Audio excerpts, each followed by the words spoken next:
မင်္ဂလာပါရှင်နန်းလေးအိမ်ချမ်းများနေကြိုဆိုမိတ်ဆက်လိုက်ပါရဲ့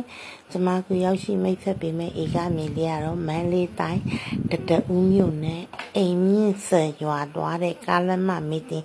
ဒီဧကကွက်ကလေးဖြစ်ပါတယ်ဒီဧကကွက်ကလေးကတော့ဒါအိမ်မြင့်ဆန်ရွာမရောက်ခင်ကားလမ်းမမီတင်အကွက်လေးဖြစ်ပါတယ်ဘေးမှာဆိုလို့ရှိရင်လည်းစက်ရုံကြီးတွေရှိပါတယ်ပြီးကြတော့ဒီအကွက်လေးမရောက်ခင်မှာဆိုလို့ရှိရင်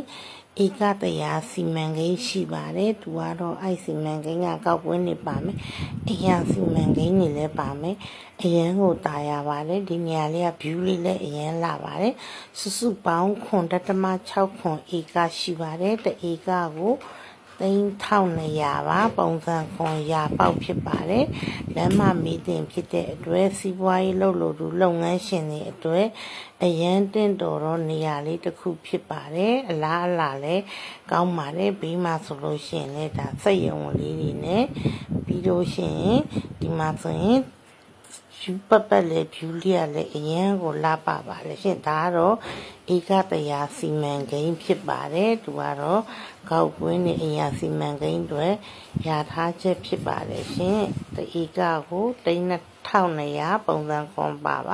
ကျေးဇူးတင်ပါတယ်ရှင်